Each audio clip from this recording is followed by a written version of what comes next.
Good morning. Welcome to NTD. Good morning. Some breaking news overnight. Israel approves a deal negotiated for a temporary pause in fighting for the release of 50 or more hostages. We have more on what the agreement entails. Israel's military reacts and issues words of caution based on past experience with terrorists, and hear what anxious family members are going through while waiting for their loved one's safe return.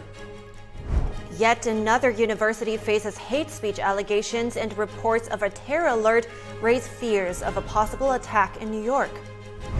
The CEO of one of the world's largest cryptocurrency companies is under fire as he pleads guilty with massive penalties attached. We dive into the details with the host of NTD Business. OpenAI is reshuffling its leadership again. Sam Altman is set to regain his old position after losing it days before. Good news for Turkey Day. The feast is big, but the price tag is smaller. A supermarket owner tells us more about keeping our tummies and wallets full this Thanksgiving.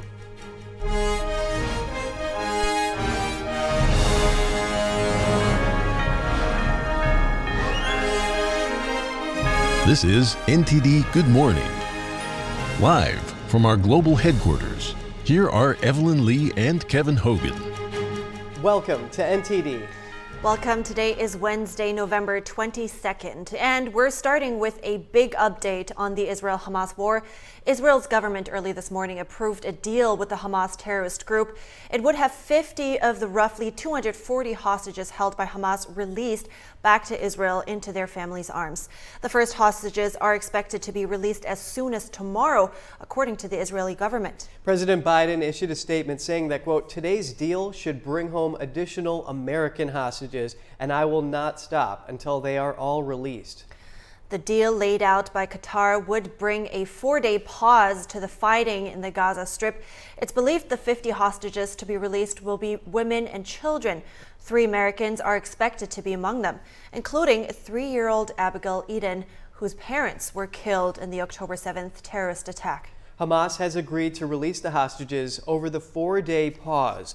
Israel stated it would extend its break in fighting by an extra day for every 10 additional hostages released after that. Israel will need to release 150 jailed Palestinians and allow fuel and more aid into Gaza under the deal. Israeli Prime Minister Benjamin Netanyahu says the war to destroy Hamas will continue when the pause ends. NTD's Jeremy Sandberg has more on the hostages' release and what comes next. Nearly 7 weeks after being kidnapped from Israel, groups of hostages being held by Hamas terrorists could be going home. Israel says more than half hold foreign and dual citizenship from some 40 countries. They are expected to come in groups of a dozen or more people over the 4-day pause. The deal, mediated by Qatar, Egypt, and the U.S., follows weeks of on and off negotiations. Qatar stated Wednesday the pause would be subject to extension and that the start of it would be announced within 24 hours. The deal requires Israel to allow hundreds of trucks of humanitarian, medical, and fuel aid to enter Gaza. Israel will also need to free 150 jailed Palestinians and put out a list of prisoners from which they will be selected. The 300 security prisoners on the list are nearly all males under 18, arrested in the West Bank during counter-terror operations. None have been convicted of murder. 13 are women, with the rest to remain as potential exchanges for more Israeli hostages. Israeli citizens have a 24-hour window to ask the Supreme Court to block the Palestinian prisoners' release before the deal can be implemented. Israel's military says Hamas is holding roughly 240 hostages captive, including foreign nationals from 26 countries. The kidnappings took place on October 7th, when terrorists killed around 1,200 people. To date, only 4 captives have been released. Family members of those taken say more will bring hope. It helps give those of us who won't see their loved ones back the ability to keep going for as long as we need to until we see them all back. That this deal will follow through and that these hostages, these children, will be back home with their families in the next couple days. We keep our hope for 46 days. We won't give up now. Prime Minister Benjamin Netanyahu assured his war cabinet that Israel's mission to destroy Hamas and return all the hostages remains the same. The Hamas terror organization stated on the striking of the agreement that its fingers are on the trigger.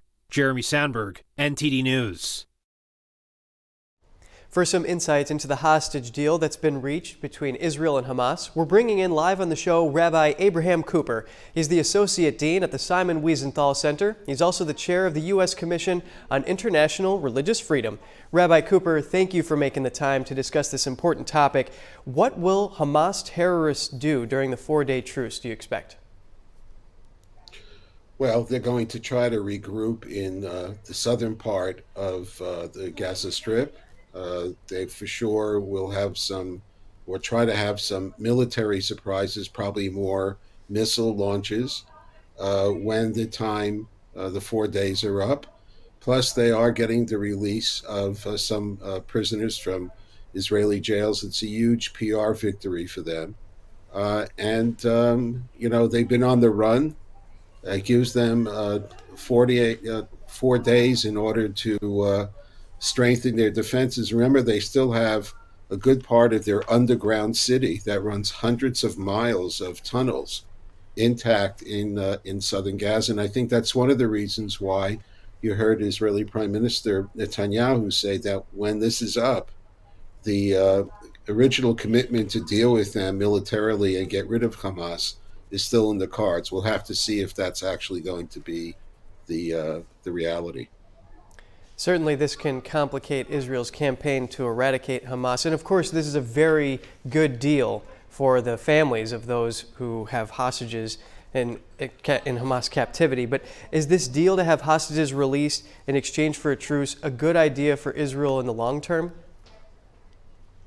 I don't think that the people of Israel are under any illusions here. It's a terrible deal, but we're dealing with women and children, including some babies, some 3-year-olds. It's kind of difficult for anyone who lives in a civilized society to actually think about it. I just saw that one of the rules that they're telling Israeli soldiers who first take the 3 and 4 and 7-year-old kids not to answer the following question: where's my mom?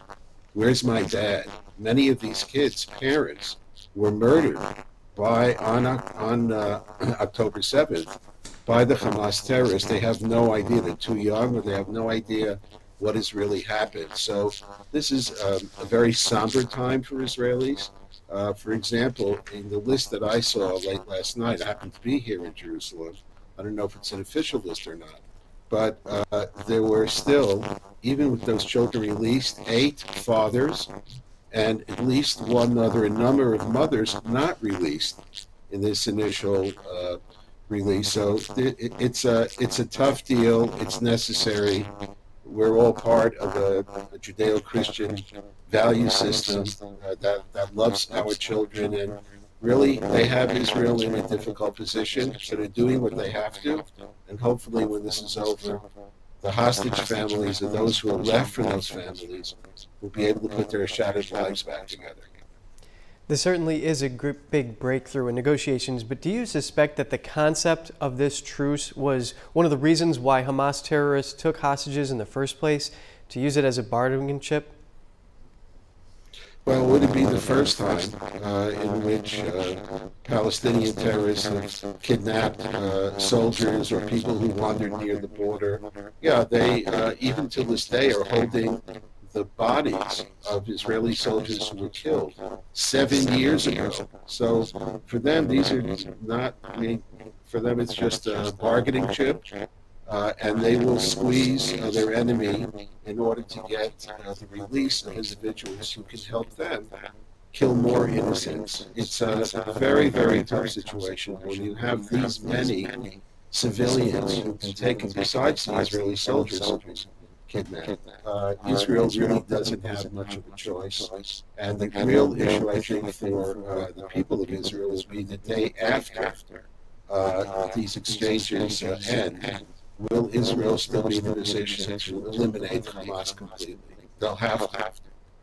Well, thank you so much for shedding light on this important development. Rabbi Abraham Cooper, the Associate Dean at the Simon Wiesenthal Center and the Chair of the U.S. Commission on International Religious Freedom. Thank you. Thank you. Israel's military says it will continue fighting Hamas until the Israeli government tells them to pause. IDF spokesperson Jonathan Conricus says the army will respect the deal to return hostages, but weighed in with some words of caution. Watch. We will be very vigilant on the ground because we have bad experiences with Hamas from 2014 when they violated an internationally brokered ceasefire. So we know that we will have to be vigilant on the ground as we see this unfold. Hopefully, we will see the safe return of Israeli hostages from 46 days of captivity at the hands of Hamas. The hostage release deal between Israel and Hamas has brought hope to many, especially one grandfather who's waiting for the return of 7 family members. Here's his story. Gilad Korngold has 7 family members who are believed to be hostages. They include his son, his grandchildren ages 3 and 8, and a niece who is 12. Nobody can imagine how we feel, okay? Imagine that your kid instead sleep in the bed with blanket and it's underground, deep. It's deep tunnels. 3 years old. My granddaughter. She's loved to jump all the time, trampoline and the couch, and she's very happy.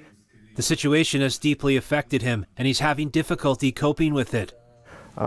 Sleep, I need to take sleeping pills, strong one, so at least 4 or 5 hours of sleep. If not, I can handle it. The fate of his family is currently unknown. He doesn't even know if they are alive. We need to know if they're alive, if they're okay. It's the minimum. The minimum, this is a war crime. They're civilians. We ask release the children and the women at once. Okay, it's impossible to bargain with children. Okay, no food, no gasoline, no solar, nothing. Okay, children and women must be released immediately. The new hostage release deal between Israel and Hamas brings Mr. Korngold both hope and concern. Is his entire family safe, and will they all be released? Those questions remain unanswered, so all he can do is wait and hope for the best possible outcome. The United States has retaliated against an Iranian-backed terrorist group in Iraq. U.S. officials say 2 sites were struck this morning, local time. It's the first retaliation after dozens of attacks against U.S. troops in the area. The U.S. was previously reluctant to return any fire due to the sensitive political situation in Iraq. Around 6 attacks against U.S. troops have been counted by the Pentagon so far since mid-October. The Iraq attacks were carried out by Iraq's Kataib Hezbollah terrorist group, which is heavily armed and has close ties with Iran. An unnamed U.S. defense official told Reuters the fighter jet strikes destroyed an operations center and a command and control node. The official said there were Hezbollah terrorists at the sites south of Baghdad. No exact figures on casualties are yet available. And after the break, a new subpoena in the Hunter Biden criminal case. Find out who House Republicans want to put in the hot seat and why. And a Trump co-defendant is not heading back to jail. He was accused of making threatening posts on social media. Arlene Richards will bring us the story and why his defense held up. And why are some Texas judges asking President Biden to stop a new border bill before it even takes effect? We have the answer to that coming up. New J6 police footage has caught the attention of House investigators. They're likely to ask why a plainclothes D.C. officer says we go undercover as Antifa on camera. Stay tuned for that.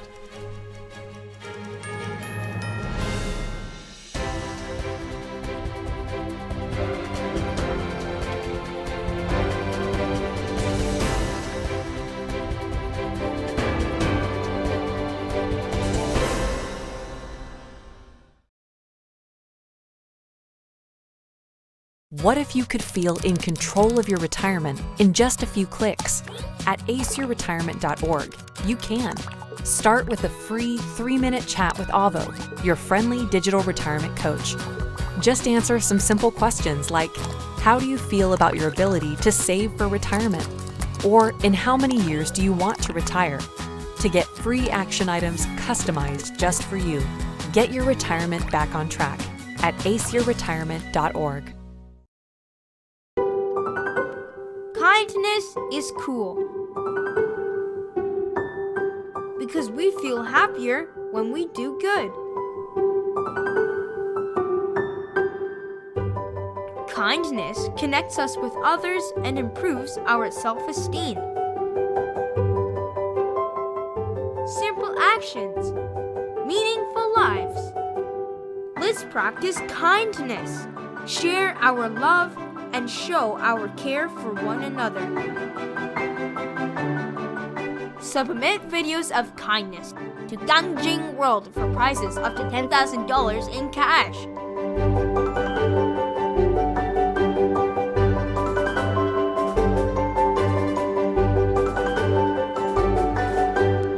For more information, visit gangjingworld.com.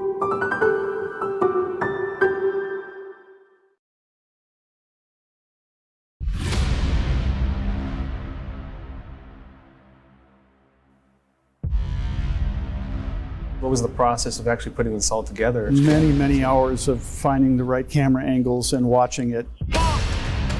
The first trouble started just after 1 o'clock. 45 pages, here it is right here. Donald Trump has been indicted. Somber day for the country. This all happened before President Trump's speech was over. The founder of the Oath Keepers militia group is headed to prison for more than 18 years. His lawyers didn't have this video. The video we're watching right now, his own lawyers did not have. There was a big question of what did the people do who actually did enter the building. This is where we picked it up with the security footage that is new. At this point, the story dramatically changes. The New Jersey man who assaulted a Capitol police officer on January 6th has been sentenced. So this was withheld. This was not shown to the defense. That could be considered exculpatory evidence.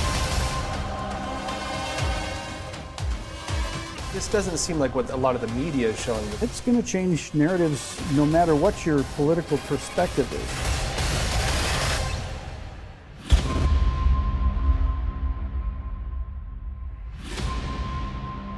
What we're after is the truth.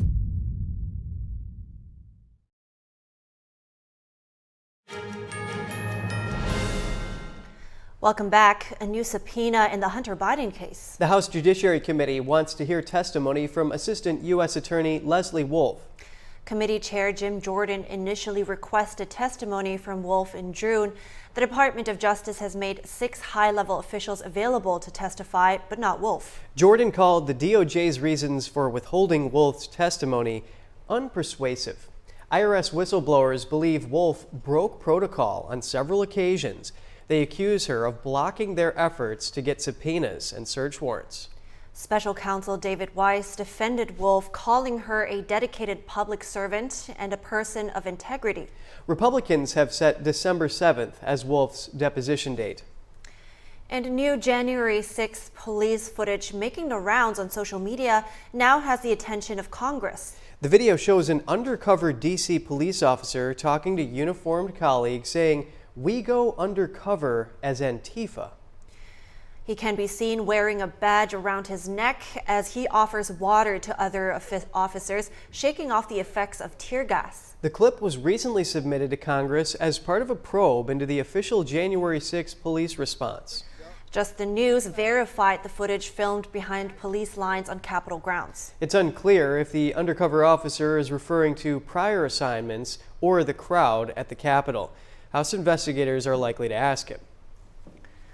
And turning now to former President Trump's legal battles. In Colorado, the group seeking to remove former President Trump from the state's primary ballot is filing an appeal. This after a district court judge refused to disqualify Trump from running for another term. Meanwhile, Trump's own legal team has filed a separate appeal asking the court to reconsider parts of its ruling. That includes the decision that found Trump had incited the January 6th Capitol breach in 2021. Other parts of the appeal raise the question of whether a district court even has the authority to determine a candidate's qualifications for the ballot. The former president is currently facing 91 criminal charges. He has pleaded not guilty to all of them. One of the Trump co-defendants in the sprawling Georgia RICO case doesn't have to go back to jail despite his social media posts. Our legal correspondent Arlene Richards reports. A Trump co-defendant won't face jail time. Harrison Floyd was the only one of 19 co-defendants to spend 5 nights in jail before posting bond. On Tuesday, Fulton County DA Fonnie Willis asked the judge to send him back. The state contends that Mr. Floyd, the defendant that is here before the court today, violated 3 of the 7 conditions of that bond. Floyd, the former head of Black Voices for Trump, is one of 3 co-defendants who allegedly pressured election worker Ruby Freeman to admit to election fraud. One of the conditions of the bond order was that Floyd perform no act to intimidate any person known to him to be a co-defendant or witness in this case. Fulton County investigator Michael Hill read one of Floyd's social media posts about the election worker Freeman. This is a cover-up, all caps, and Fulton County is corrupt, all caps, with an exclamation point. It is once again that same image of Miss Ruby Freeman at her home via Cobb County Police body cam. And underneath the image, it says, "So this begs the question, if Ruby Freeman didn't trust white people to help her, what did she say to the Black people that offered to help her? I'll wait for you to get your popcorn." Willis then asked Hill to read a comment in response to Floyd's post. There is a comment. It comes from underneath this post, and the comment comes from @FullFordLeonard, and the statement is, "Bury this under the jail." On cross-examination, Hill could not confirm that Floyd's posts were directly sent to people he tagged, whether he had contact with the people who commented to his posts, nor why Floyd made some of his own posts. The defense asked Hill to read another of Floyd's posts with a comment. So the comment under Mr. or Defendant Floyd's post, "Black American Dems want the Black Trump guy to tell on the racist white Republicans, but only if it's President Trump, LOL. Look, the truth is that at Georgia Secretary of State and at Gabriel Sterling are the pieces of fecal emoji you should be mad at. Make elections fair again, #fraud, #Fulton." And then there's a comment from Brooklyn Flowers that states, "You're, in all caps, broke and going to waste more money putting forth this all caps election lie. We can't wait to, all caps, lock you up here in Georgia, as if those 5 days you spent in Fulton jail wasn't enough." The defense then asked this. Are you aware that this is actually what Mr. Floyd is responding to, is a comment? That's not a comment that's in response to his post. That's him posting in response to this message he received. Were you aware of that? No, I'm not aware of that. Willis also called top election official Gabriel Sterling and Freeman's attorney Von DuBose to the stand. They both testified that Floyd's posts were threatening. After hearing the testimonies, Judge Scott McAfee declined to revoke the bond, which means Floyd can remain free ahead of a future trial. He said that the bond terms need to be modified to reflect the nuances of social media. Arlene Richards, NTD News. The dates and locations for next year's 3 presidential debates have been announced. And we might see a third-party candidate on stage for the first time in 3 decades. The first one is set for September 16th at Texas State University. The second one is on October 1st at Virginia State. And the third on October 9th at the University of Utah. One vice presidential debate is scheduled for September 25th at Lafayette College in Pennsylvania. To qualify for the events, candidates and their running partners must have at least 15% in national polls. Third-party candidate Robert F. Kennedy Jr. is averaging almost 17% at the moment. He'd be the first third-party candidate on stage since Ross Perot in 1992. As for former President Trump, his campaign says he is looking forward to debating President Biden at the events. However, it's not clear whether Biden will join. His team reportedly declined to comment on the recently announced debates. Should the U.S. trust the Chinese Communist Party? President Biden casting doubt, and some Republicans say we shouldn't believe a single word from the regime. NTD's Iris Tao has more on a recent deal in which China agreed to stop the flow of deadly fentanyl from reaching the U.S. After announcing a deal with China to curb the flow of fentanyl, President Biden now sounding skeptical about whether the Chinese regime would actually follow through. Watch. So the United States is going to seek to work together with China to target the fentanyl components. We're not just going to trust that what this is happening. We have to verify it. During the APEC summit in San Francisco last week, the White House announced that China had agreed to work with the U.S. to crack down on chemicals needed to make fentanyl, nearly all of which come from China. For more than a year, Chinese officials have been reluctant to cooperate with the U.S. to curb this flow. And now, despite this deal, Biden's Director of Drug Policy, Rahul Gupta, is also casting doubt on Beijing's words by pointing to the fact that the last time China had agreed to crack down on fentanyl in 2019, it just started instead to ship the ingredients needed to make it to Mexico.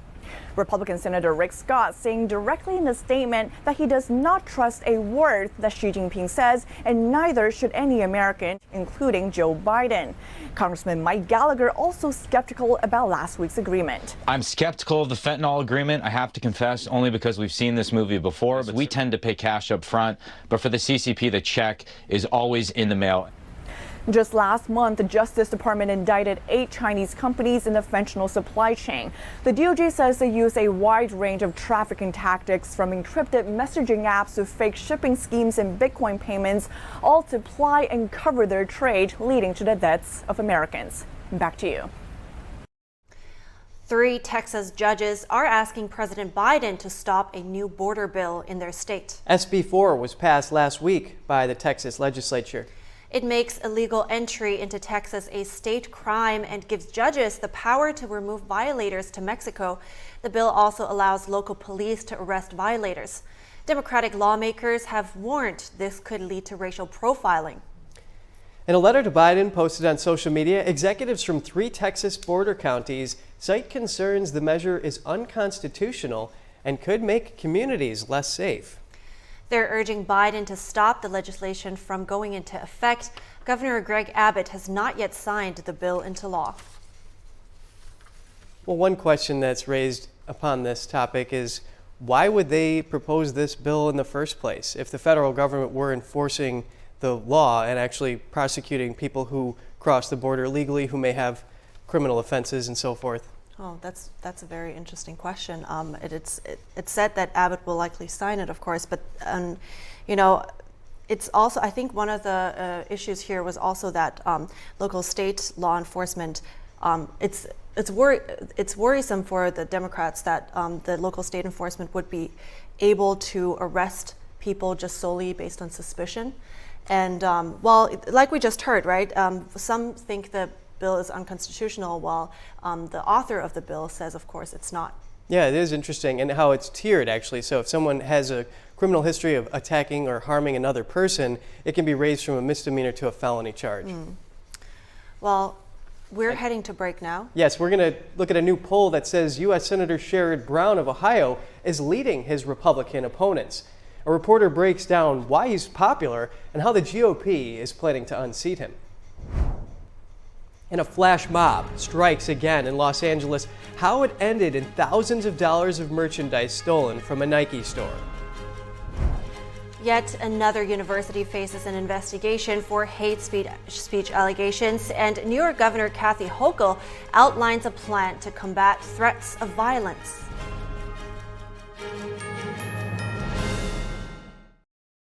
What if you could whiten your teeth by simply brushing your teeth? Now you can with Smile Actives, the teeth whitening breakthrough that safely gets your teeth white and keeps them white every day, just by brushing your teeth. I never thought that whitening my teeth could be so easy. I just put the gel on the brush, the toothpaste on it, brush, and I can see my white teeth. Simply add Smile Actives to any toothpaste, and our patented PolyClean technology activates into a powerful microfoam that penetrates into the enamel surface to safely lift and remove stains. You need a simple way to whiten your teeth, without strips, without trays, without going to the dentist. And it was about time that a product was developed that you would be able to do that with just brushing. And now, Smile Actives is even better with new Pro Whitening Gel with 33% greater whitening power, clinically shown to whiten teeth faster, up to 8 shades. 100% of users saw whiter teeth. On food stains, coffee and wine stains, even on veneers, crowns, and dentures. I eat the blueberries, I drink the coffee, and I know that Smile Actives will keep my teeth white every day. If you could use something so easy like Smile Actives to take yellow teeth to white teeth, why wouldn't you? Why spend hundreds of dollars for whitening treatments at the dentist when now you can whiten your teeth with new Smile Actives Pro Whitening Gel every time you brush your teeth? Call or go to smileactives.com and for a limited time get new Pro Whitening Gel for just $24.95. Order in the next 5 minutes and buy one get one absolutely free for just $24.95. That's 2 for 1 and save 58%. We'll even include free shipping. Get your teeth whiter guaranteed or return it within 60 days for your money back. I smile every day now. The difference is literally night and day. So now I'm always smiling, always choosing, because now my teeth are much whiter. This offer is not available in stores, so call or click now before the special buy one get one free offer goes away. Water, nature's ultimate cleaner. We drink it, we bathe in it. Think water, think steam, think clean. Now harness the power of water with the H2O X5 5-in-1 steam cleaning system. I'm so impressed with the X5. It's an all-in-one product. I can use it throughout my entire house. It's cleaning, it's sanitizing, there's no chemicals in it. It's just steam. This is unbelievable. There is no more odor. You could spend over $500 to purchase the products that the X5 5-in-1 Miracle replaces. Order your H2O X5 steam cleaning system, a $500 value, for just 4 easy payments of $43. Order now and we'll upgrade your X5 package. We'll add a 6th mode with a dusting and polishing wand. Valued at over $30, this extra bonus attachment makes your H2O X5 the H2O X6. That means your 10-piece system becomes a 12-piece system at no extra cost to you. All for just 3 easy payments of $43. Call or click right now. I'm Christina Corona in Los Angeles, and we are NTD News.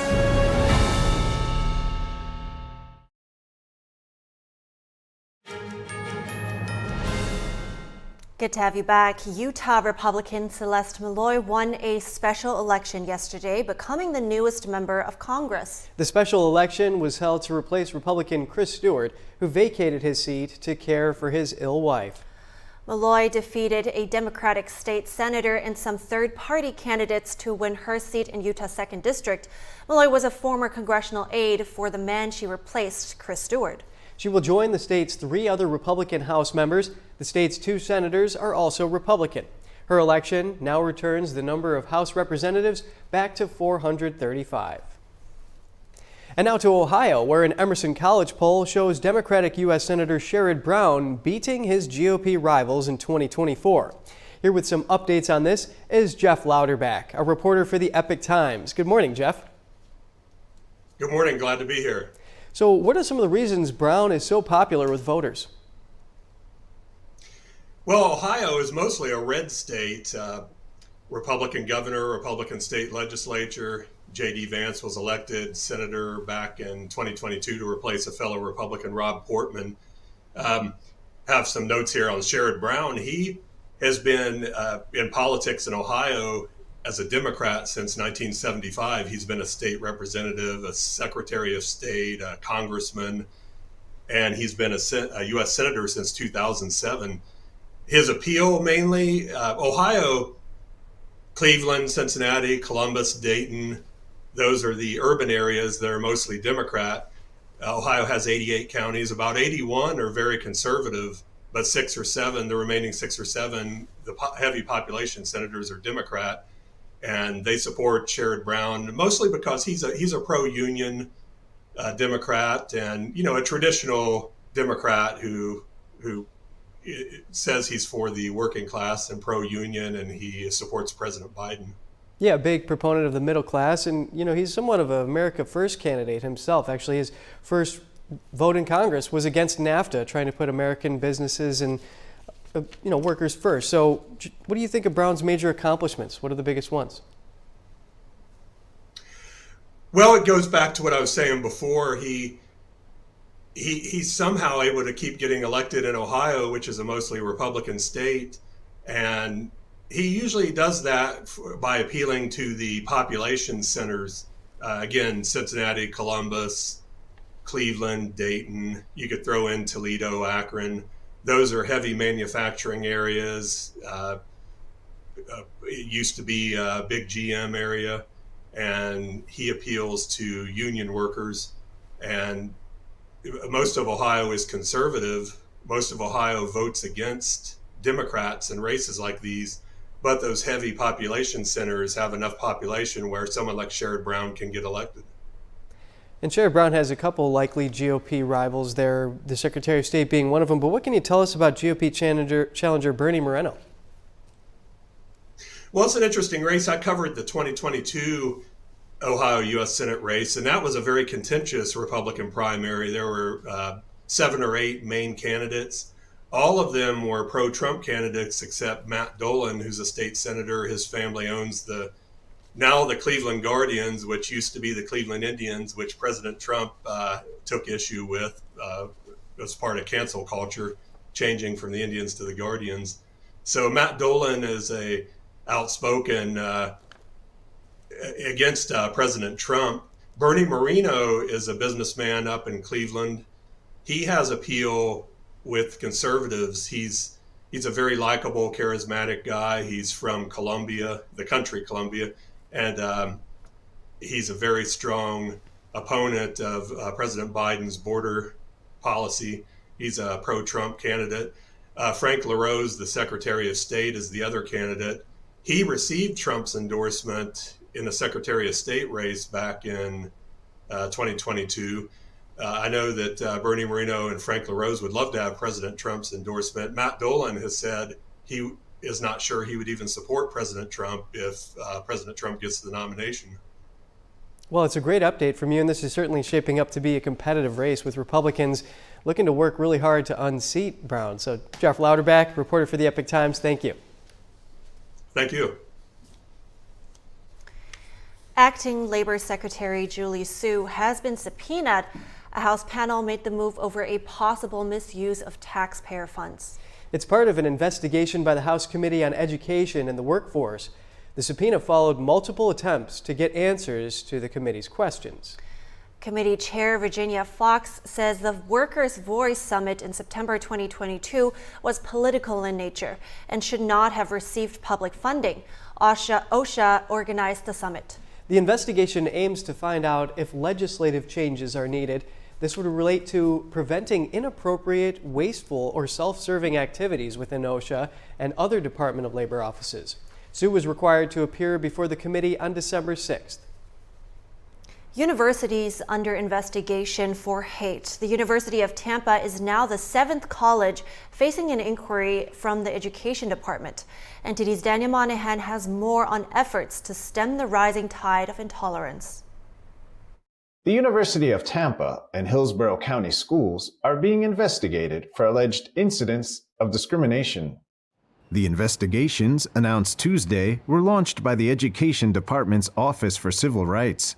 The Civil Rights Act obliges schools to provide all students with an environment free from discrimination.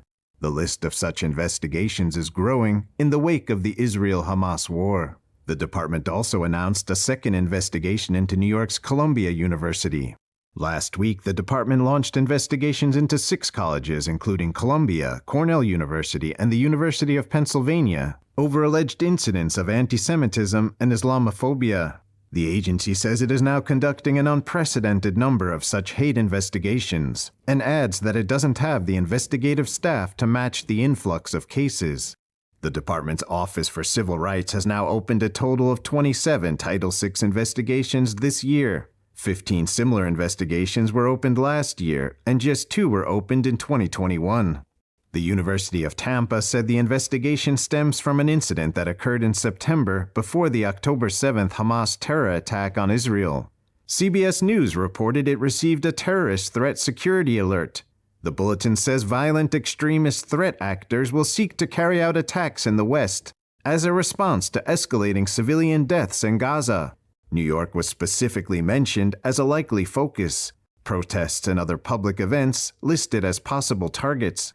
In a Thanksgiving message, New York Governor Kathy Hochul encouraged parents to use the holidays to start meaningful conversations and take on what she called the destructive impacts of hate and explain the importance of tolerance. Don't just be a bystander, be an upstander, and talk about engaging each other in a respectful, tolerant way.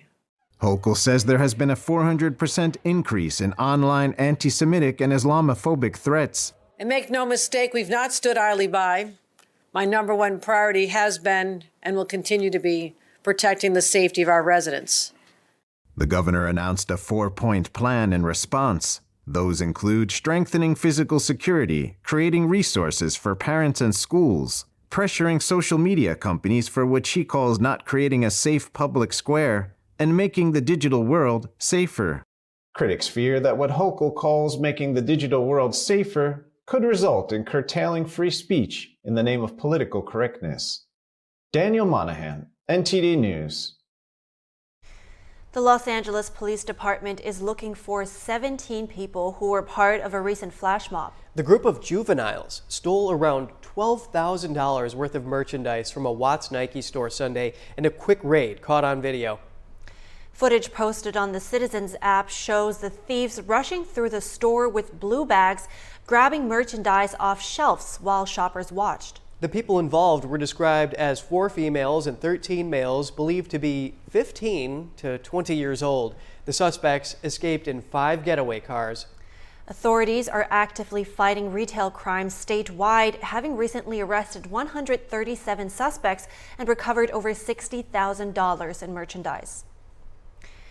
And coming up, OpenAI is shuffling its leadership positions again as they bring back CEO Sam Altman just days after firing him. And one of the world's largest crypto companies faces heavy fines as the CEO pleads guilty. We speak with the host of NTD Business to give you the latest details in a moment.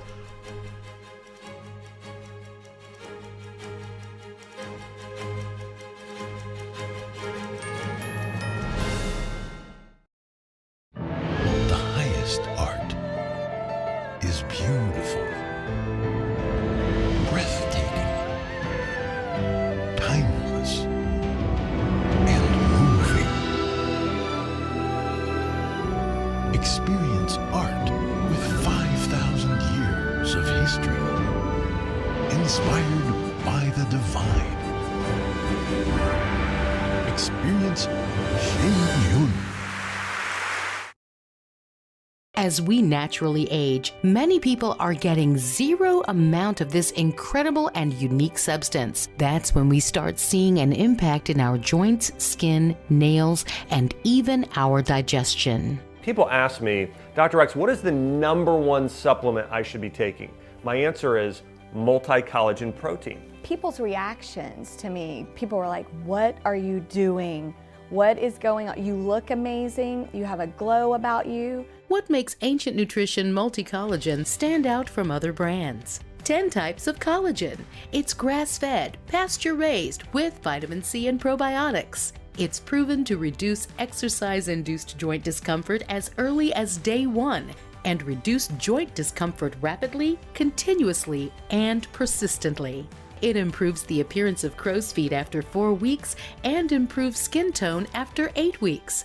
And it promotes hair thickness, growth, and a reduction in hair breakage. It has transformed everything from my hair. Like, my hair was starting to kind of just, come out, and I don't have that anymore. My skin feels amazing.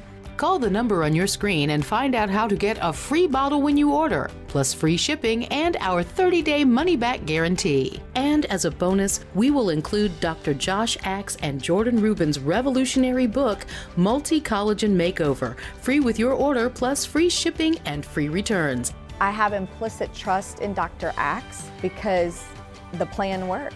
I'm living proof of it.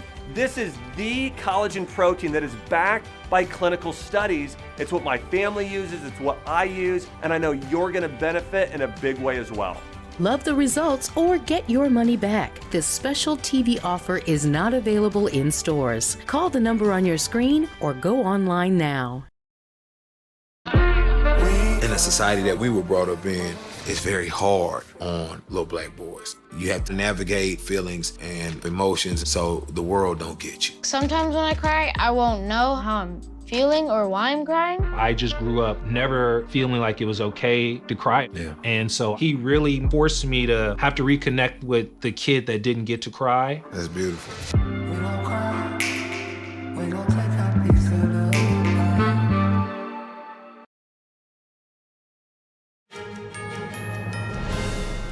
Good to have you back. As you can see, we have our NTD business host, Don Ma, with us now because the CEO of the world's largest cryptocurrency exchange has pleaded guilty to money laundering violations. The founder of Binance, Changpeng Zhao, pleaded guilty yesterday to federal charges in a watershed moment for the crypto industry.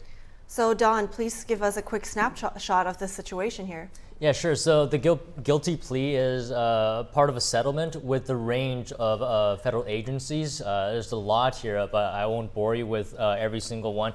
But in the settlement, he agreed, actually Binance, agreed to pay more than $4 billion in fines. And as for Zhao himself, he said he's going to step down as CEO and he's going to pay around $200 million in fines. He's going to potentially face up to 10 years in prison, but it's more likely that it's going to be somewhere around 18 months as part of this plea deal. So just a quick snapshot here. No, this is a big deal, and the long arm of the law got him, because I mean, even the assistant attorney general, they were saying that these institutions, they serve as the gatekeepers, so they have to be held accountable because they do cater to such a large subset of the American consumer. So Don, what are the allegations against Zhao and Binance? Yeah, I mean, it's a long list here. I'll talk about some of the big ones. Binance pleaded guilty to engaging in anti-money laundering violations, as well as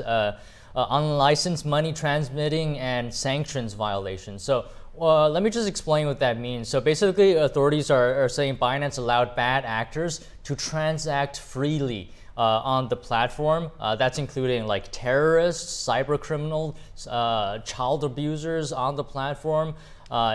Prosecutors are alleging that they didn't have enough anti-money laundering protections on the platform. I mean, it is the biggest cryptocurrency exchange in the world, and authorities are saying that these criminal actions actually paved the way for them to becoming the top dog in this space. Wow, so big player, of course, and many things coming to light. What does that mean for the overall cryptocurrency industry? Well, of course, it is definitely a blow to the industry. You know, we have this case, and we have Sam Bankman-Fried's case as well, which some have labeled as one of the biggest fraud cases in American history. So, of course, it doesn't bode well for the overall industry. It doesn't paint a pretty picture at the moment. U.S. authorities are hoping that this latest event will send a clear message to bad actors or in the crypto industry. Yeah, profiting off of their illegal deeds, that's not good. Is the $4 billion fine any big deal to them? It potentially could be. I mean, it won't collapse the Binance crypto exchange platform, but it's definitely something that they won't take lightly. That is a lot of money. And so what are Zhao and Binance now reacting? Well, for Zhao, you know, in light of all this, he said he admitted that he has made mistakes, but you know, he's going to take responsibility for it because he thinks it's going to be the best for the crypto community, for himself, for Binance as well. And speaking of Binance, they're saying that they made misguided decisions along the way, and they're going to see this as sort of a new chapter after pleading guilty to these charges. And they hope that after taking responsibility, that this chapter will be in the past for them. Wow, yeah, big deal. But what else do you have? What else is going on in the tech world? Yeah, sure. So OpenAI has announced that Sam Altman's return as CEO only days after his ouster. The company also agreed to restructure the board of directors that dismissed him. Tuesday's rehire and board reshuffle appeared to favor Altman and financial backer Microsoft, who are rolling out OpenAI's technology to business customers globally. Altman's return follows a threat from 95% of OpenAI's employees. They said they would leave and join Microsoft if the company's board didn't resign and reinstate Altman as CEO. Just a quick update there. 95%, that's a lot of support for Altman. They must really like the guy. I mean, yeah, it is a lot. Yeah. So Don Ma, host of NTD Business, thank you. Thank you. And we're going to go into a short break. Do you love turkey and love low prices? Then you're in luck. The bird will be a little cheaper this year. And more about the cost of the feast from a store owner for you.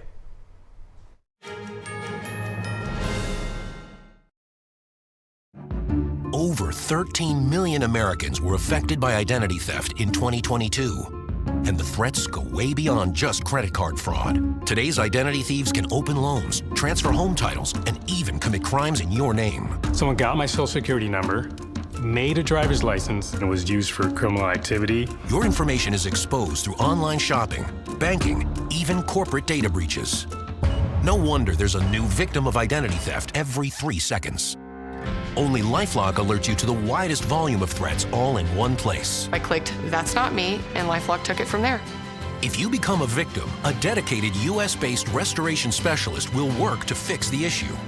All LifeLock members are backed by the LifeLock $1 Million Protection Package, including reimbursement for stolen funds. I will be with LifeLock forever.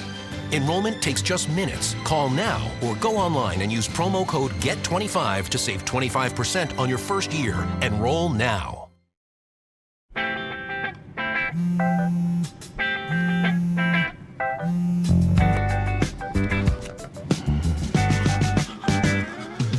Baby, you see, you're so right for me, and I'm right for you. I love the things you do, like sweet tasting wine. Your lips are so divine. Your loving turns me on.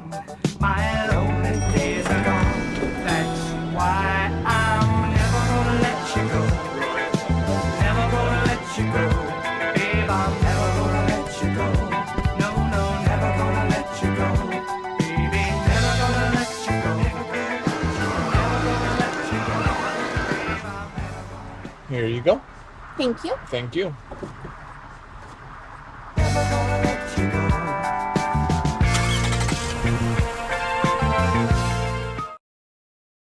What do you do when your tire goes flat and there's no air anywhere? You reach for Bullseye Pro, the smarter, faster, hands-free way to fill it up with air. Bullseye Pro is equipped with a rechargeable lithium-ion power plant. So fast and so convenient. It's like the power of an air compressor in the palm of your hand. Look, you can inflate all 4 tires on a single charge. It has a built-in smart pressure digital sensor that gauges and automatically stops when the set tire pressure is reached. Easily inflate pool toys, exercise balls, and more. Call or go online now and get the complete Bullseye Pro inflation system for the factory direct price of just $79.99. Plus, we'll ship your entire order free, and we'll give you a 50% discount on a second one. Order now. To order, call 1-800-984-7221. That's 1-800-984-7221, or go to getbullseyepro.com.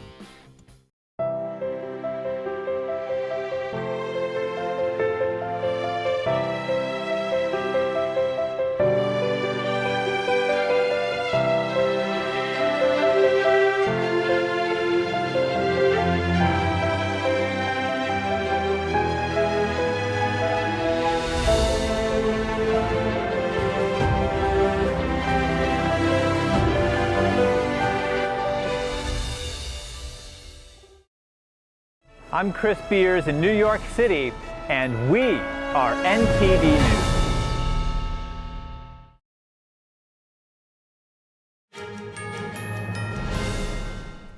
Good to have you back. Let's talk about electric vehicles. They may cost a lot more than you think. A new report says hidden costs will impact not only EV owners, but also people who don't even drive. NTD's Emma Shi talks with the report's author. An electric vehicle's lifetime cost may be far higher than that of a traditional vehicle with an internal combustion engine. Hidden costs can make EVs more expensive than they seem, and all of society may have to pay part of those additional costs. A new report from the Texas Public Policy Foundation finds those hidden costs in many areas. Every time an EV charges, it imposes extra generation, transmission, and distribution costs on the power grid. As more EVs charge, more money will need to be spent upgrading the grid, likely raising costs for all energy users, even if they don't drive. Meanwhile, government policies have also made it more expensive for non-EV drivers. Taxes and subsidies burden drivers of gas-powered vehicles, and stringent fuel economy standards make them more expensive. Zero-emission mandates force automakers to sell a certain number of EVs, which can increase the cost of traditional cars. Americans themselves aren't buying as many EVs as the auto industry anticipated, and car makers are losing money on them. We felt like it was important for us as we're embarking on this, the Biden administration's embarking on this huge plan to roll out EVs, to put some cost to what we're paying for this. Report co-author Brent Bennett says the additional cost to an EV owner could be more than $53,000 over the vehicle's lifetime. He says there should be more transparency about this, and that current government policy is driving the industry off an economic cliff. The first thing that we should be doing is buying more hybrids because they use a battery that's 50 to 100 times smaller than an electric vehicle battery. So you can get a really small battery and you can improve your fuel economy by 50% or so. And you don't need to rely on the electric infrastructure, but instead the whole system is geared towards all EVs or nothing. And that just doesn't make any sense at all. President Biden wants 50% of all new vehicle sales to be electric by 2030, and he's issued executive orders to achieve these targets. Emma Shi, NTD News. Now let's talk Turkeynomics. Americans are in for some good news as they stock up for the Thanksgiving feast. Turkeynomics, that's a sparkling word. And the American Farm Bureau Federation says the price tag on the food items needed for Thanksgiving feast this year is a little less expensive compared to 2022. Here to explain this is Avi Kaner, a co-owner of Morton Williams Supermarkets. I spoke with him earlier. Let's take a look. Good morning. Thank you for having me. First of all, let me start by saying that the value of the Thanksgiving meal is absolutely priceless. So you cannot put a dollar value on it. And that's what we love about America. We live in the most bountiful, blessed country in the world. God bless America. Regarding the cost, good news is costs are actually a little lower this year than they were last year. For example, the biggest staple of the turkey dinner, the beautiful feast, is the Thanksgiving feast, is actual turkey itself, which has fallen. The price has fallen more than 40 cents a pound from a year ago. So the average turkey is, say, 12 to 14 pounds. So that's at least $5 less per turkey.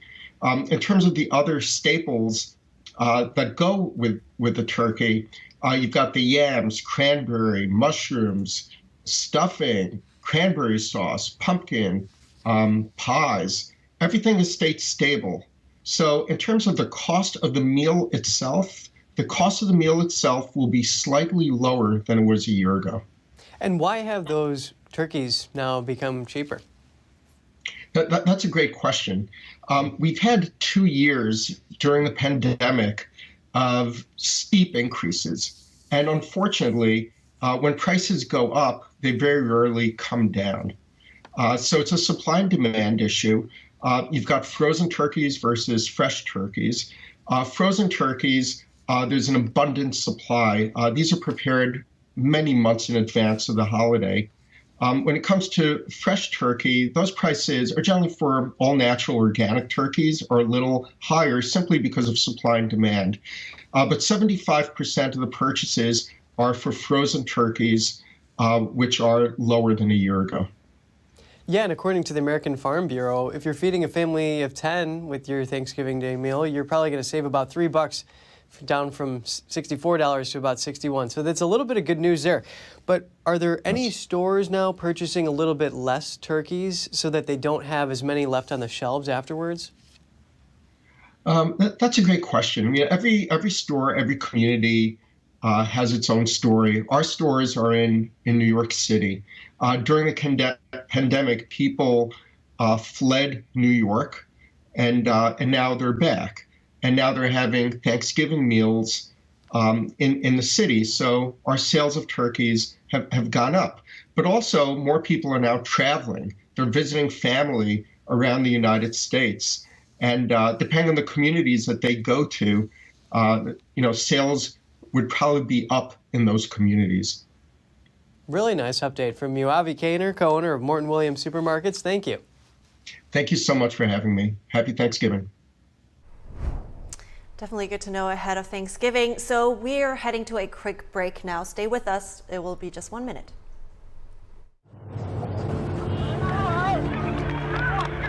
There are real consequences to controlled media.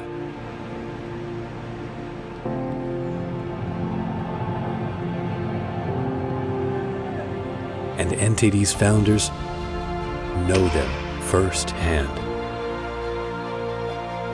Our freedom of thought is the price. This is the lesson that guides us in everything we do. So there's the tear gas there.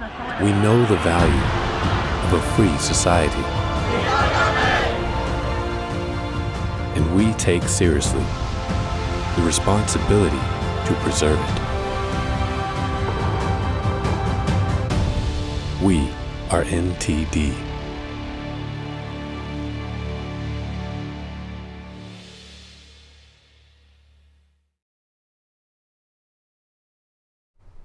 Good morning. Welcome to NTD. Good morning. Here are our top stories. Israel approves a deal involving a temporary pause in fighting for the release of 50 or more hostages. We have more on what the agreement entails. The new hostage release deal has brought hope to many families. We have the story of a man with multiple family members believed to be held by Hamas. OpenAI brings back its old CEO just days after firing him from his position. Find out more as we unravel the leadership shuffle. Feeling stressed this holiday season? We speak to a psychologist to get you tips on how to handle the mental burden. If you're in need for some last-minute groceries or items, you could be in luck with some stores set to remain open on Thanksgiving Day. And a 9-year-old singer shares his catchy song, "Kindness is Cool." The little man doesn't seem intimidated by large crowds, and he's even become a kindness ambassador.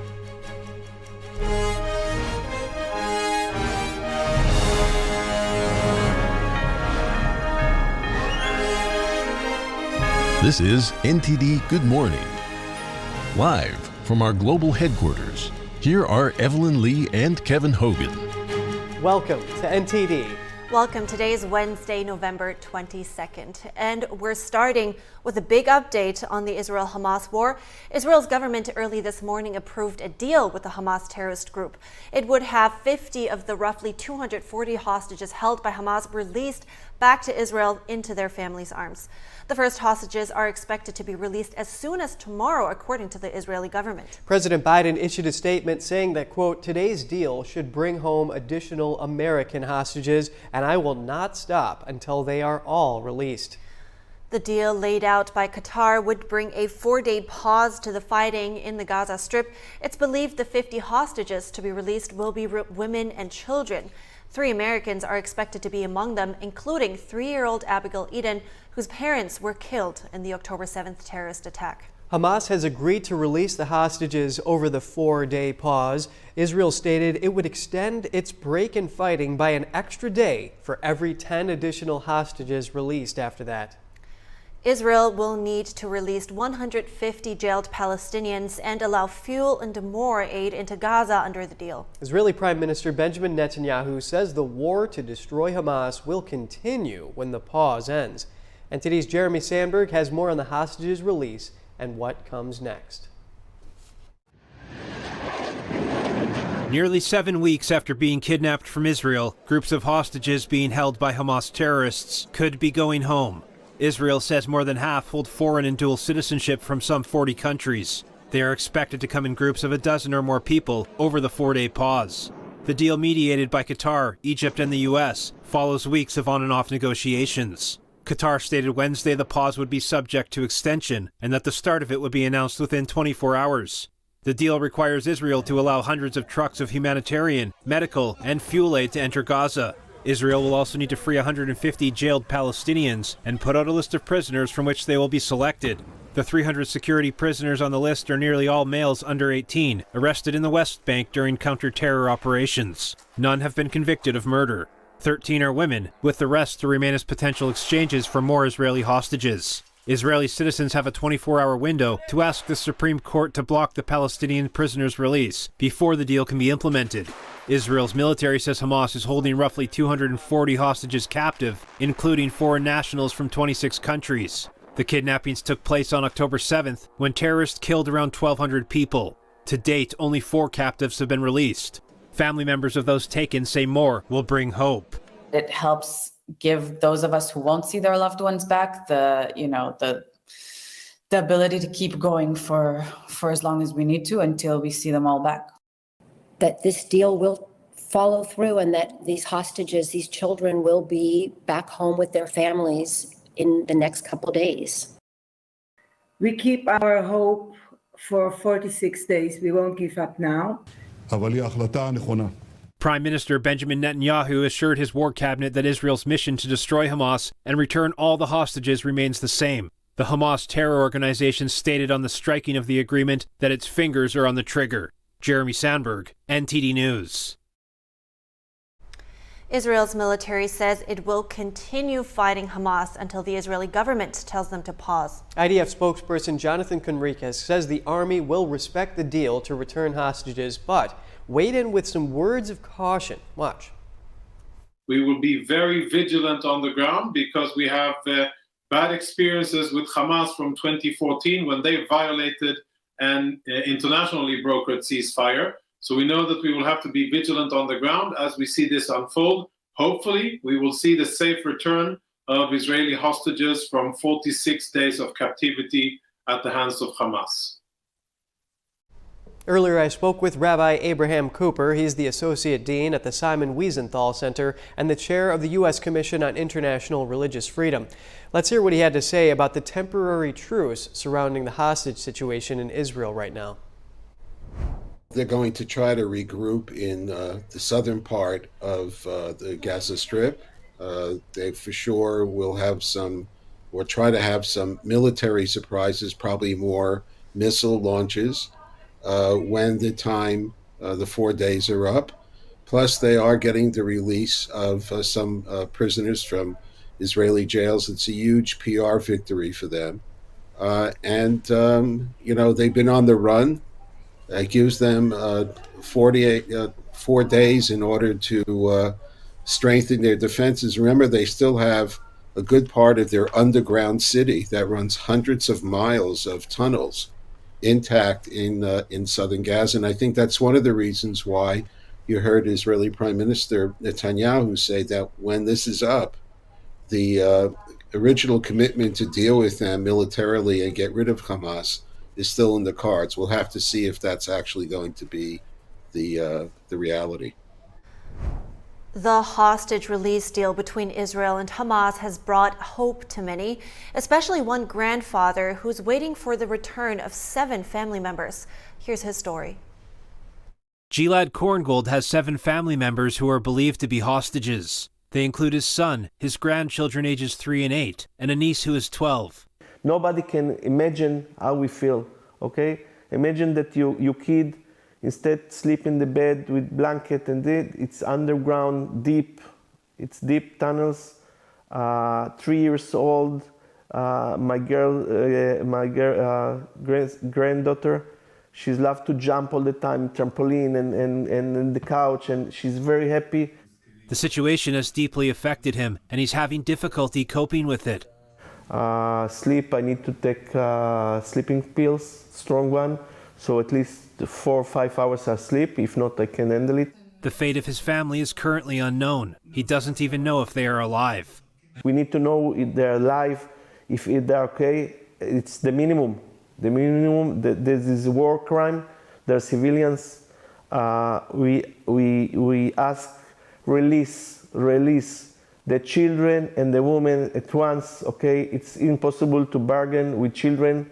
Okay, no food, no gasoline, no solar, nothing. Okay, children and women must be released immediately. The new hostage release deal between Israel and Hamas brings Mr. Korngold both hope and concern. Is his entire family safe, and will they all be released? Those questions remain unanswered, so all he can do is wait and hope for the best possible outcome. The United States has retaliated against an Iranian-backed terrorist group in Iraq. U.S. officials say 2 sites were struck this morning local time. It's the first retaliation after dozens of attacks against U.S. troops in the area. The U.S. was previously reluctant to return any fire due to the sensitive political situation in Iraq. Around 6 attacks against U.S. troops have been counted by the Pentagon so far since mid-October. The Iraq attacks were carried out by Iraq's Kataib Hezbollah terrorist group, which is heavily armed and has close ties with Iran. An unnamed U.S. defense official told Reuters the fighter jet strikes destroyed an operations center and a command and control node. The official said there were Hezbollah terrorists at the sites south of Baghdad. No exact figures on casualties are yet available. And coming up, we mark 60 years since JFK's assassination, a solemn day before the holidays to honor the memory of the 35th president. The holidays can be a stressful time of the year for many. We have more on Thanksgiving Day. And a 9-year-old singer shares his catchy song, "Kindness is Cool." The little man doesn't seem intimidated by large crowds, and he's even become a kindness ambassador.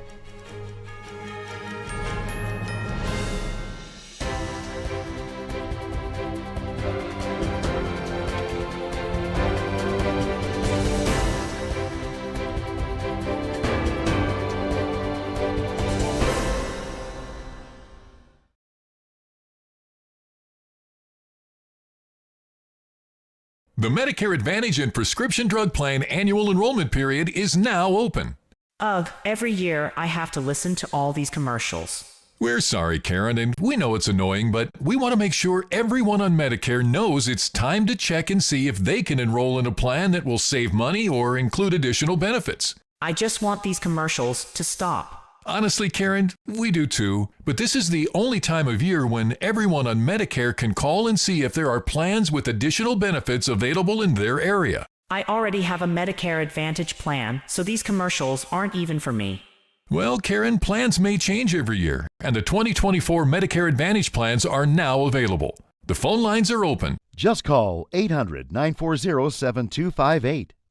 The Medicare annual enrollment period is the only time of year when all Medicare recipients can call and enroll in a new Medicare Advantage plan. This is also the time to call if you want to change plans. This enrollment period is only open for a limited number of weeks. Do I have to call now for 2024?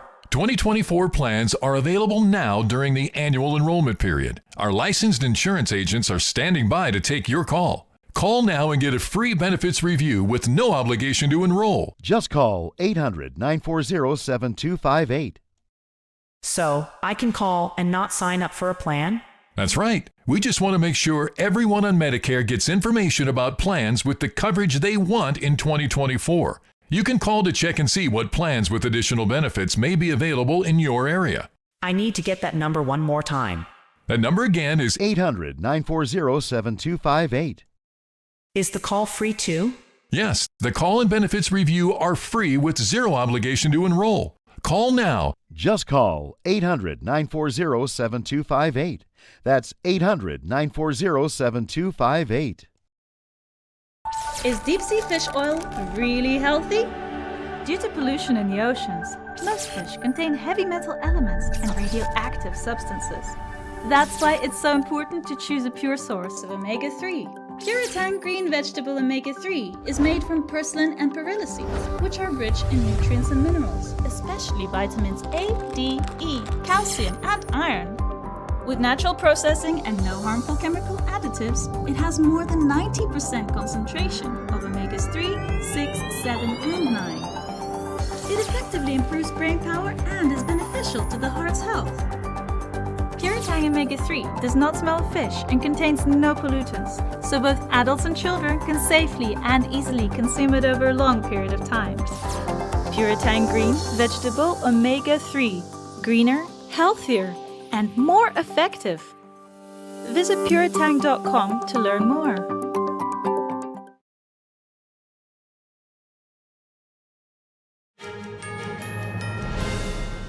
Good to have you back. Today marks 60 years since President John F. Kennedy was assassinated. On November 22, 1963, President Kennedy was in a convertible limousine heading to a sold-out luncheon in Dallas.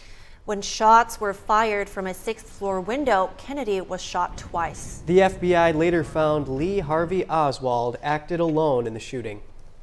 In June of this year, the National Archives concluded its review of the classified documents related to the assassination. And the records are now available to the public. More changes underway this morning in the business of artificial intelligence. Sam Altman is now set to return to OpenAI as its CEO. This comes just days after his surprise ouster as the chief executive officer. And after Microsoft hired Altman to lead a new AI group. Hundreds of OpenAI employees reportedly threatened to leave if the company's board didn't resign and reinstate Altman as CEO. Altman said in a post on the social media platform X that he has Microsoft's support for his return to OpenAI. A storm system pushing across the eastern U.S. could disrupt Thanksgiving travel for millions of Americans. Yeah, I felt that wind this morning, and heavy rains could pummel parts of southern Alabama all the way up to New York. Areas further north could see snow. Here's more on how the severe weather could impact your travel plans. Millions of Americans are under the threat of severe weather, just as travelers set off to celebrate Thanksgiving. Strong thunderstorms, heavy downpours, damaging winds, and even snow could spoil your Thanksgiving travel plans. We're expecting 1 to 2 inches of rain. It's part of a powerful system that's moving east, impacting at least 24 states, and could disrupt air travel in large hubs like New York, Atlanta, Boston, and Washington, D.C. The FAA's command center, as usual, is working closely with airlines to plan for and plan around any disruptive weather.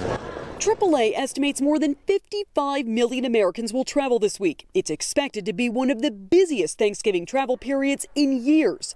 Passengers bracing for the chaos. I didn't know what to expect because travel here is always so crazy. The Transportation Security Administration warning passengers to arrive early. I have exactly 2 hours to go to the checkpoint, get some breakfast, and go on time. Others simply packing a positive attitude. Take it easy, be calm, things happen, don't stress about it. The good news, by Thanksgiving Day, much of the central and eastern U.S. will see dry conditions, and that's something to be thankful for. The holiday season is here, which means spending time with your family. But for some, it's about hunting for deals on Black Friday. Or Cyber Monday, right. So the national retailers will be keeping their doors closed tomorrow. But some stores will remain open or have adjusted hours. Most pharmacy locations, such as CVS and Walgreens, will be closed, except for 24-hour locations. If you're in need of some last-minute groceries, most major grocery stores such as Ralph's, Safeway, and Whole Foods will remain open with adjusted hours. Major retailers such as Walmart, Target, and Costco will be keeping their doors closed on Thanksgiving. Good to know. And what side dishes do you plan to serve with your turkey this Thanksgiving? I just really like stuffing, personally. Yeah, that's one of those ones that it takes a long time to make it fresh, but it's worth it. Oh. Yeah, well, fresh, you have to leave the bread out and let it harden up, kind of get stale actually to make it work. Yeah, I can tell you've done this you're a good cook. I can hear that. My family on the other side, they've made homemade stuffing. It was really good. But are yours pretty basic, or do you like to switch up the menu some years? From cranberry relish to sweet potatoes to green bean casserole, there are so many options. And now Google has come out with a list of the most searched side dishes for each state. The data was compiled between October 6th and November 6th. Many states seem to love casseroles. The most searched one overall was green bean casserole. Oh, my mom makes a really good green bean casserole. Yes. And then, however, some states like Hawaii, Kansas, and Wyoming search for more unique side dishes like bruschetta, cucumber salad, and creamy polenta. Huh. That sounds good too. I love myself a good bruschetta. Ah, yeah. I mean, well, and Thanksgiving's pretty cool. It actually reminds me of how the Koreans at each meal, they put out a lot of side dishes called the banchans. oh yeah, yeah. You know, that's interesting for me to learn because, to be honest, you notice I have not that much to say, but I don't really celebrated Thanksgiving in my life in Germany in a Chinese family. So, you know, it's interesting. Yeah, well, I mean, you got the dessert, you got the apple and the pumpkin pie, and then you got all the side dishes. Pumpkin pie. The bird, the centerpiece right there. Of course, Yeah. that one has to be there. And I've made homemade gravy. I recommend it. Just make the roux with a little butter and flour. You brown it up. I'm so hungry now. We got to stop this. All right. We're going to end the show here so I can go grab some food, and we will. Oh, actually, before we end the show, we have a fun story here for you. There's a 9-year-old singer who just launched his song Kindness is Cool, which he loves performing. Originally written for a Kindness is Cool movement. Let's take a listen, but watch out. It's kind of catchy.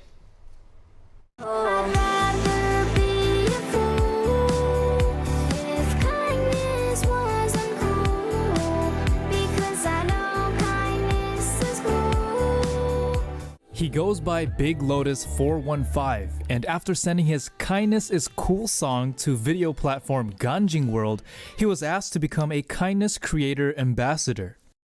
Inspiration of this song is that being kind and being nice to other people and being good, and that's the stuff. The young singer also performed at an Indigenous artist event in San Francisco over the weekend with other artists from Native backgrounds. I liked it because there was a big crowd and it was fun, and I liked to do it because I liked the sound system was really good too, and I liked how the people were cheering me on it, and it was really cool. This brings back memories when my sons used to perform. Both of them have been in the music business since they were kids, so it's nice that it runs in the family. People say the lyrics are catchy and meaningful. I think it was such a good message, especially coming from like a young person, to really engage in such a beautiful way for us, especially as adults, to remember what it means to be kind to each other and making it cool, and really thinking about listening to our youth is really important. Yeah, I was really impressed. I think the confidence on the mic is what I loved about it. I love one of the songs he said from SF to the Philippines, and I love just like that global solidarity aspect of the song. Big Lotus says his goal was to make the music good and understandable with a positive message. He released an album in September and plans to do more. In San Francisco, California, David Lamb, NTD News. One day yes, I'll figure out what this world truly needs.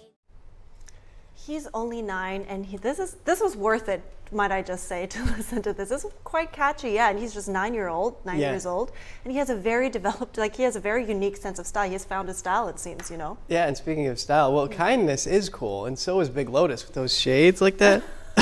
You got to do it to the camera. It's got it. All right. That was great. And so now we will end the show so I can get something to eat. We'll keep you updated, of course, with the latest information. Stay tuned for our news broadcast today at 11 a.m. Eastern Time. Thanks for watching. I'm Evelyn Lee. And I'm Kevin Hogan.